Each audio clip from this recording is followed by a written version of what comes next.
Hey guys, Cassie here again, today with Katie Brinson of Atlantic Coast Mortgage, here to answer your questions about loans. And people may want to know what loan officers and property managers have to do with each other, but it's actually, we work together a lot. So we kind of want to dive into that, how Katie can help you, how I can help you, how we can all help each other.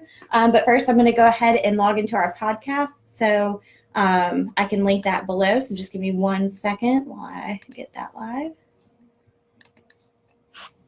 Hey podcast world, it's Cassie Parker here with Katie Brinson of Atlantic Coast Mortgage, here to talk to you about how loan officers and property managers work together. Say hi. Hey! All right, so let's just kind of dive right into it. I know a lot of people may not understand. Let's just start with owners. I know a lot of owners are putting their properties on the market for rentals and whatnot. A lot of people that may have bought in the bubble. And then there's some people who bought in the bubble that don't understand. I know I had the common misconception before I got into real estate. I thought you had to have your property rented for a year before you could buy another home. And I just kind of want to clear the air on that for people that are under that same impression. And Katie, if you just kind of want to talk about what that looks like for people, you don't have to have your property rented for a year to buy another one. That's correct. So if you have a lease that's in place, as well as a security deposit that we can verify, we can use 75% of that to offset your mortgage payment. So for example, if you're renting your property for $1,000 a month, we will apply $750 of that as income, and that helps to get your debt to income ratio down.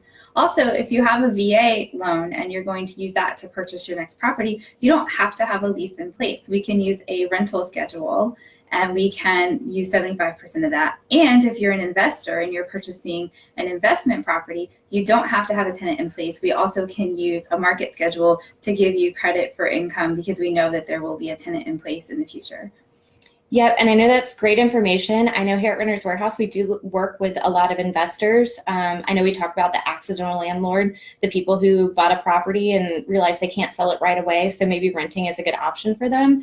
So we always try to get them in touch with Katie if they are looking to buy that next property and can't sell this one. So she is great about walking you through all of your options, getting you great rates, this, that, and the other. So we love working with her. We love referring business to her, and we love that she takes as good a care of our people as we do. So thank you for everything you do. Let's see. I know, okay, so we talked about people who bought in the bubble, and we've talked about the accidental landlord. We've crushed the rumor that you have to, own or rent out your house for a year before you can buy a new one. I hope all of that is good information for any investors or accidental landlords out there who have been thinking about their next step. Just want to let you know there's plenty of options out there for you to help you get into that next home. Now, we also use Katie a lot for our tenants, and we love our tenants. We want to hold on to them for as long as possible, but we also want what's best for everyone. And we live in a huge military market, so a lot of people will move here that aren't familiar with the area. So they may want to rent for a year, so they come to us to get that rental with the intention to buy. So again, once you come in and we have your information, when you are ready to buy, we are more than happy to get you in touch with Katie to talk about what your buying options look like. We also understand that some of the best tenants are the ones who are getting their ducks in a row to buy a home. So we welcome anyone short-term or long-term, with the shortest term being a year. Just want to clarify that. But we do want what's best for our tenants, so we're never going to try to pin you into that house. We want you to get that second house because maybe you'll come back to us as a landlord. So we do like to help our tenants with the buying process. A lot of times we will get people who apply and, we can see that they could buy. So we might have that conversation with them like, would you like to talk with a loan officer? Because we are agents here at Renters Warehouse too. We can help people buy and sell their homes. And just to put this in there for any realtors out there, if you ever refer us business, we're never going to try to take that business from you. We have solid documentation that they're from you, so we will send them back to you once they are ready to buy or sell. So we don't step on toes or anything like that. We just want to take care of your people while they need us and then give them back to you. But for anybody who comes to us unrepresented and may not know, an agent, we're more than happy to help them out. we understand that a lot of people rent because they don't know they can buy. And this is just kind of touching back on what I just said.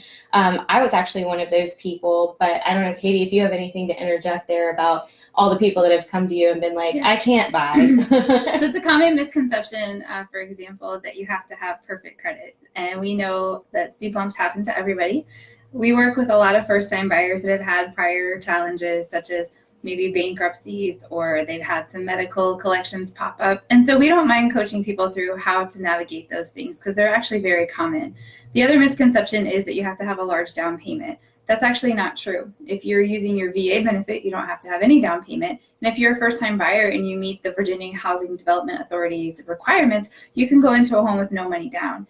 And the great agents that everybody works with here can help you negotiate your closing costs, and we can also help out with the lender credit sometimes. So a lot of times people are walking in the door owning a home for $500 to $1,000 out of pocket. So it's a lot more affordable than people think. A lot of people also rent because their credit isn't where they want it to be to maybe get the interest rate they're trying to obtain. So they may rent for that year or whatever while they are continuing to build their credit up. And it's always good to have that conversation with the loan officer first. One, because they can give you tips and tricks on getting your credit where it needs to be. A lot of them are affiliated with credit repair specialists that can help you out. So if you ever are just worried about your credit score, specifically, and you have an idea of ballpark, it's not where you want it to be, I would suggest calling Katie. She can definitely help you and let you know if, hey, you know what, your credit's fine. I can get you this interest rate and we can get the ball rolling. So always a good first step to always talk with the loan officer. If you're ever on the fence about your credit and you just kind of want to know what that can get you. And if it's not where you want to be, then of course, we're happy to find you the perfect home to rent, for a year or two while you get that worked out and then move on. And then, like I said, hopefully we take good care of you while you're here with us at Renters Warehouse. And then maybe after you buy that first house, you've been there for a few years, you want to hold on to it and rent it, just, come right back to us as an owner. That's, the circle of life. And also a quick note on the credit side. So we use a simulator that's actually pretty accurate. A lot of times people will pull up their credit report on annualcreditreport.com. It'll be the free version. They aren't seeing all the information, so they just start throwing money at things, but then they don't see a real change in score. So what I like to do is create an action plan for people that's step by step, and it tells you how much to put towards which debts and in which order so that we're getting the biggest bang for the buck, because everybody works really hard for their money, and a lot of times it doesn't make sense to throw money at stuff if you're not going to get any boost in your score for it. Sorry.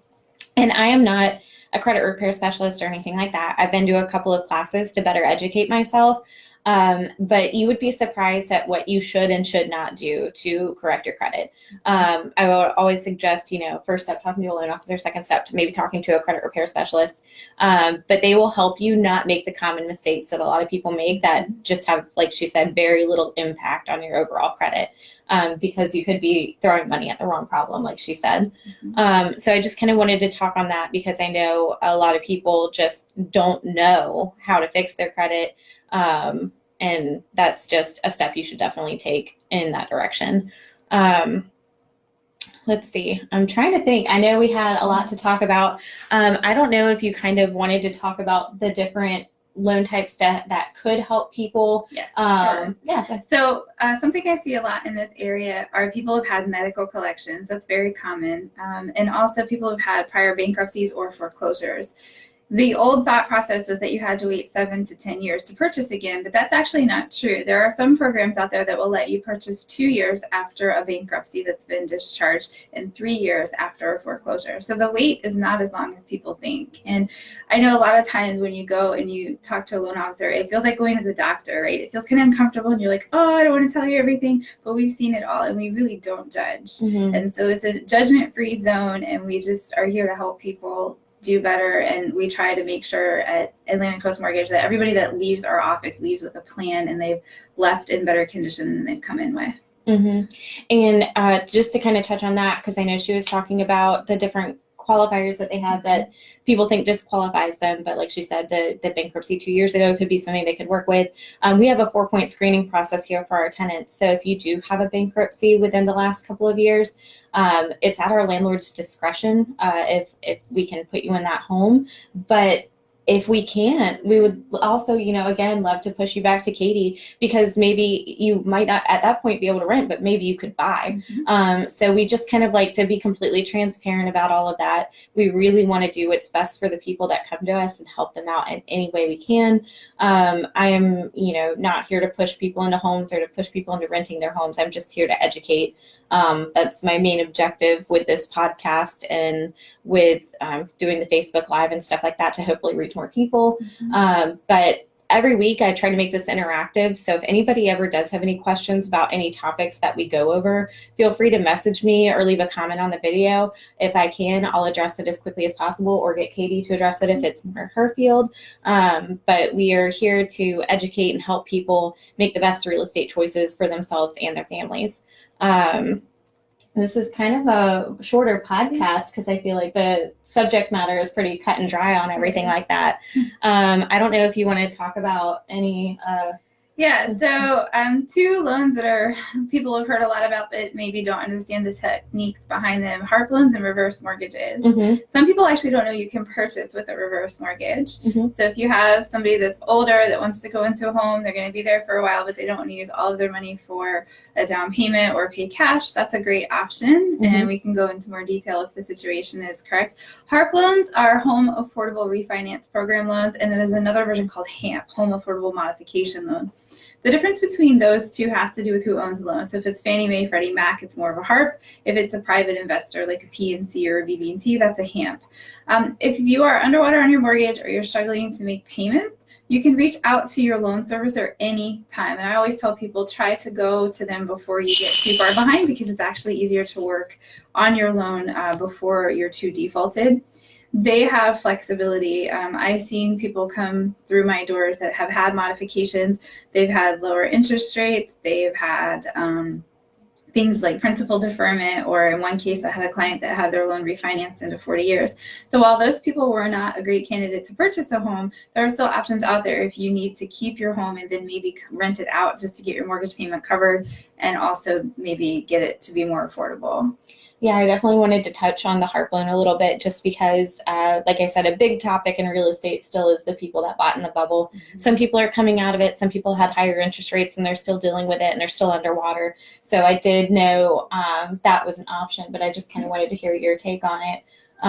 So for those who, did buy in the bubble, but like I talked about earlier in the podcast, you want to hold on to that property and use it as an investment to kind of, get your money back over the years, because unfortunately the market did crash right after, that purchase happened, and we want to get you the most you can from what happened back in your pocket. So, and you can refinance if it's rented out. There's a big misconception is, I have a tenant, I can't do refi, or I can't take cash out for repairs. That's actually not true. You can refinance your home while you have a tenant, and you can still take cash out to do repairs to the home and things like that. Awesome. That is such great knowledge. If anybody needs to reach out to Katie for their loan needs, if you want to throw your cell phone number out there. Yeah, sure. It's 540-212-8277, or my website is very easy. It's heavymetalmortgages.com, and that has all of my contact information as well. I'll go ahead and post her information in the comments below so you guys can reach out. Also, I'm Cassie at Renters Warehouse. So if you do have any rental needs, if you're an owner looking to rent out your home, or you're interested in checking out our inventory, please reach out to me. You can reach me directly at 757-272-1616, or you can always view all of our inventory on rwhamptonroads.com. But we had fun with you guys today. Like I said, if you come up with any questions and you're watching this podcast later, feel free to message either of us directly, and I'll be happy to try to answer your question, or like I said, defer it to Katie if it needs her attention. So we wish you all a happy hump day.